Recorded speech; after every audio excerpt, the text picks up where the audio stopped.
തികച്ചും വ്യത്യസ്തനായ ഒരു വ്യക്തിയായിരുന്നു ഫ്രാൻസിസ് മാർപ്പാപ്പ. അദ്ദേഹത്തിന്റെ ഭരണം 12 കൊല്ലമാണ് കത്തോലിക്ക സഭയുടെ അധ്യക്ഷനായ അദ്ദേഹം ഭരണമേറ്റത്. മാർപ്പാപ്പയായതോടുകൂടി അദ്ദേഹം ചരിത്രത്തിന്റെ വളരെ നവീനമായ സംരംഭങ്ങളാണ് ഉണ്ടാക്കിയത്. ഒന്നാമതായിട്ട് അദ്ദേഹം ഈശോ സഭയിൽ നിന്നുള്ള ഒരു ആദ്യത്തെ മാർപ്പാപ്പയാണ്. ഒരു ഈശോ സഭക്കാരൻ മാർപ്പാപ്പയാകുന്നത് ആദ്യമായിട്ടാണ്. രണ്ടാമത്തെ കാര്യം, അദ്ദേഹം സ്വീകരിച്ച പേര് ഈശോ സഭയിൽ ആരുടെയല്ല, ഫ്രാൻസിസ്കൻ സഭയിലെ അസീസി പുണ്യാന്റെ പേരാണ് അദ്ദേഹം സ്വീകരിച്ചത്. അത് വളരെ നിർണായകമാണ്, ചരിത്ര പ്രധാനമുള്ളതാണ്. അദ്ദേഹമാണ് ഫ്രാൻസിസ് അസീസിയാണ് മൂന്നാം കുരിശുയുദ്ധ കാലത്ത് കുരിശുയുദ്ധക്കാരുടെ അഭിപ്രായങ്ങളൊന്നും മാനിക്കാതെ കുരിശുയുദ്ധത്തിന്റെ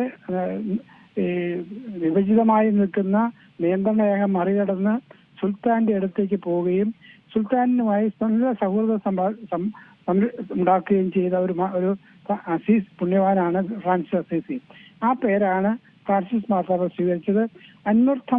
ആ പേര് അന്വർത്ഥമാക്കിക്കൊണ്ട് ഫ്രാൻസിസ് മാർപ്പാപ്പ 12 കൊല്ലത്തിനിടയിൽ 14 അറേബ്യൻ രാജ്യങ്ങളിലേക്കാണ് യാത്ര നടത്തിയത്. അതുമൂലം മുസ്ലിങ്ങളുമായിട്ടും നല്ല ബന്ധം ഉണ്ടാക്കുവാൻ മാർപ്പാപ്പ ശ്രമിച്ചു. അതിന് കാരണമുണ്ട്. സാമുവൽ ഹണ്ടിങ്ടന്റെ ഒരു പ്രവചനമുണ്ട്.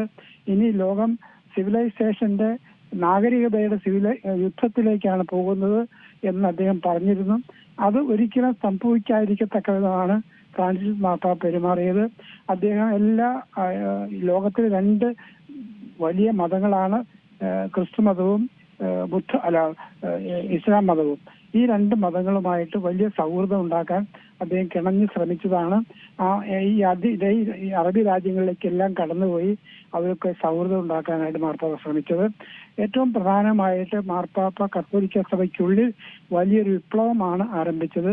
അത് സാധാരണ കത്തോലിക്കരെയും മാർപ്പാപ്പ മെത്രാന്മാരുടെ സമിതിയിലേക്ക് നാമനിർദ്ദേശം ചെയ്ത്, മെത്രാന്മാരുടെ സമിതിയിൽ മെത്രാന്മാർക്ക് മാത്രമാണ് അംഗത്വമുള്ളത്. പക്ഷെ അത് പൊളിച്ചെഴുതിക്കൊണ്ട് സാധാരണ കത്തോലിക്ക അൽമായരെയും സ്ത്രീകളെയും ഈ സമിതിയിൽ അംഗമാക്കിക്കൊണ്ടാണ് കഴിഞ്ഞ 2024 സിനഡ് അസംബ്ലി വറ്റിക്കാൻ അവസാനിപ്പിച്ചത്.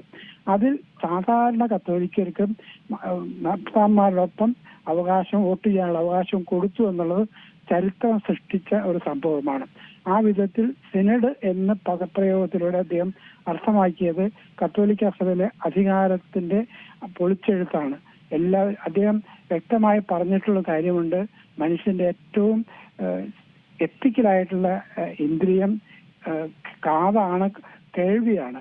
എല്ലാവരെയും കേട്ടു വേണം ഏത് അധികാരം ഇരിക്കുന്നവരും ഭരിക്കാനെന്നും കേൾവിയാണ് മനുഷ്യന്റെ ഏറ്റവും നല്ല ഇന്ദ്രിയമെന്നും കേൾക്കാനാണ് നമ്മൾ ഏറ്റവും കൂടുതൽ പഠിക്കേണ്ടതെന്നും പറയാനല്ല കാണാനല്ല എന്നും അദ്ദേഹം വ്യക്തമായി നമ്മളോട് പറഞ്ഞിട്ടുണ്ട്.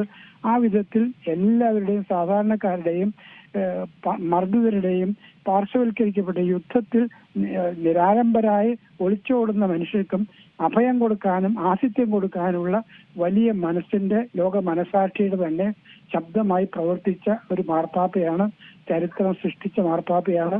ഈ 12 കൊല്ലം കൊണ്ട് മാർപ്പാപ്പ ലോകത്തിന് നൽകിയ വലിയ സന്ദേശം സ്നേഹത്തിന്റെയും സൗഹാർദ്ദത്തിന്റെയും സമാധാനത്തിന്റെയും എല്ലാവരും പരസ്പരം ബന്ധപ്പെട്ട് ജീവിക്കാൻ കഴിയുന്ന വലിയ കാഴ്ചപ്പാടിന്റെ ഒരു വിപ്ലവമായിരുന്നു.